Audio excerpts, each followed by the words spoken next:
I've been wanting to record a podcast for 2 or 3 months now associated with The Social Network, the film The Social Network, but also really associated with the rise and fall of Facebook. And this is something that I've reflected on rather heavily, and I've probably recorded 7+ long funks dealing with this topic, trying to frame it in a way that would be intelligible, and I guess I failed because none of these recordings have actually come out. One of the things that I really enjoyed with Facebook's trajectory was associated with photographs and associated with an interface, but watching The Social Network again, I'm very mindful of something which I've kind of intuitively felt for at least the past year, maybe year and a half, and that is associated with the explicit use of Facebook as a means of social flirtation, which really is a very curious thing. The fact that Facebook historically was designed for this in colleges, and this was what was part of the logical progression, the active growth, which the social network tracks, makes me wonder what has happened to Facebook in recent times. Obviously, the forced politicization of Facebook, the selling of political statistics to both political parties in the US and really a number of political factions has left a bad taste in a number of folks' mouths, and a few of the people I followed, a few family members have left Facebook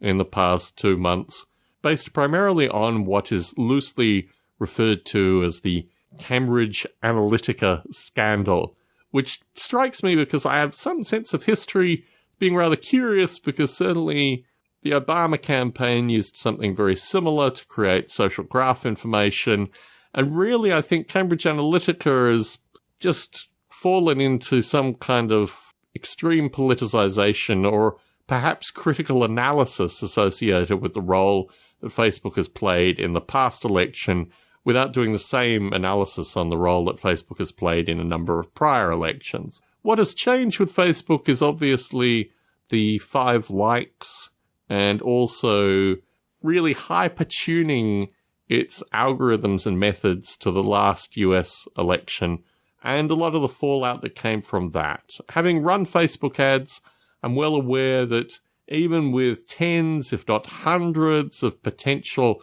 Russian actors, the impact that Facebook has in social engineering terms is perhaps not as great as certain aspects of the media would want to cover it now. As always, I'm in a curious apolitical state in this circumstance because really I don't feel that the justification or a lot of the byproduct will actually change the presidency in the next election unless the Democrats actually step up to the plate with a candidate that they can run with who will actually win an election. I think the Democrats in general have lost the plot associated with their purpose of winning elections. What we're left with here is a kind of two-dimensional satire of a whole variety of things. To this end, I'm frustrated by Facebook's role in this thing, but at the same point they made, $7.8 billion in the quarter associated with the US election alone, and now they're doing a few little things to try and tune things, but one thing that caught me was that Facebook was very interested about whether or not I was a registered voter. And this kind of data they should be able to determine from their social graph information on me, but they asked me explicitly in a very curious fashion with the view that if I was a registered voter, obviously my data would be worth more to whoever they were selling it to. Let us return to the ideal of Facebook, means of communicating with photographs and information to share somewhat intimate social details with a wide variety of folk. Historically, the use of Facebook as flirtation is something that I think is very curious and now is more explicitly done through Facebook's other property, Instagram. I'm having trouble understanding what Instagram really is in a practical sense. I am putting up Noble Ape videos and occasional gardening videos just to be a part of this thing. But as I've pointed out to my wife on a regular basis, I lack perhaps the gender or general romantic interest aspect that seems to be central to actually gathering Instagram users. The Instagram models, all the other stuff associated with this thing seems to be directly associated with some kind of, I don't know, different age demographics, certainly not me in anything that I normally do. And in this regard, it just doesn't seem to be part of my generation. I reflect on the learning that Facebook should have made through certain aspects of the past decade, and I'm thinking more and more that really I need to pull myself out of all these social networks, whether they're curious or just downright blatant in terms of their general ideas that they propagate. But I do reflect on the fact that I do have a few communities that I still maintain on Facebook, in particular Model Rail Radio. What I do with this in the medium term, I really don't know. But my perspective is certainly when I look at a younger generation, so much has been lost. So much has been lost associated with a wide variety of ideas that I'm actually focusing my time more on putting these ideas in a musical form rather than putting them out in words or podcasts or text or any of these other things. Because I think ultimately music, while being very heavily targeted and very heavily created for particular demographics, at least I can put ideas out in something which doesn't have the direct, difficult component to listening to, 10 minutes worth of audio in order to get an idea. And in this light, the future for me in terms of social networks is going to be pretty heavily associated with music and a small number of other forms, podcasts also, Model Rail Radio, these kind of things. But in general, I'm taking a step back from these social networks and really now only use my Facebook account as a means of posting miniature updates when I get miniatures from painters and very occasional gardening updates. But increasingly my interaction, both in terms of time, but also in terms of actual input put into the media, less and less so. This is just not a thing that I really want to spend my time doing, and I'm far preferring reading as a thing and doing things like creating music. I'm returning to gardening. It's going to be an interesting summer as it doesn't quite reach the high temperatures that one anticipates. Maybe we'll have a very short, very hot summer. Hard to predict at this stage, but I'm getting my garden ready currently.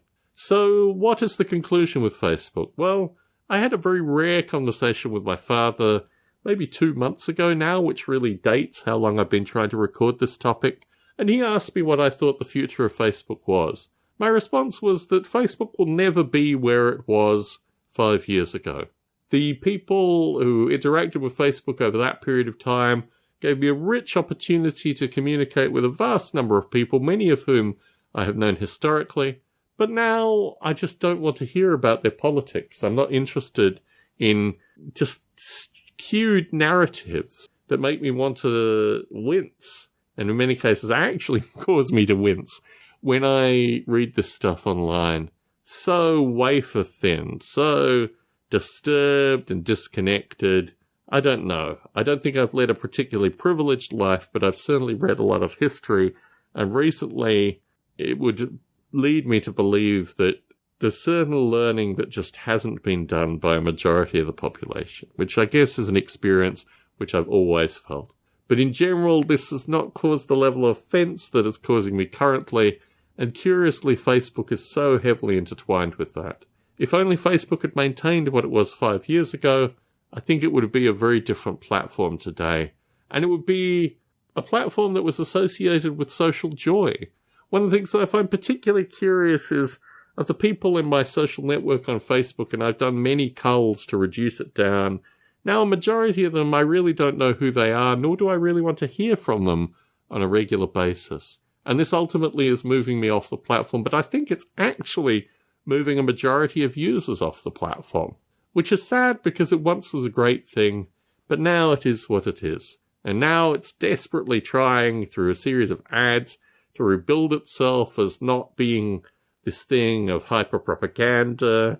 But really, they made their money through the hyper-propaganda period, and unless they actually own that explicitly, I don't think it's going to stop people leaving the platform. Model Rail Radio is self-sustaining. This is a group that I created on Facebook that could continue to exist and continues to exist without my input. And that leads me to realize that perhaps eventually I'll just remove myself from Facebook altogether. I don't think this is a bad thing. I think this is a logical progression, but I'm willing to stick it out for at least the next 6 months just to see what happens. Will there be another social network that will replace Facebook? I don't think it will ever be like Facebook was. I don't think it will ever get the number of people that Facebook had for at least a short period of time. And ultimately that causes me, or at least caused me when I recorded this maybe 6-7 times over the past 2 months, a certain degree of sadness. But now I feel like I've got other things to do, and the failure of Facebook no longer seems a means for me to not get ideas out. I'm going to record another podcast specifically associated with the Noble Ape situation, and I think I'll probably highlight more through that certain ideas that I've had.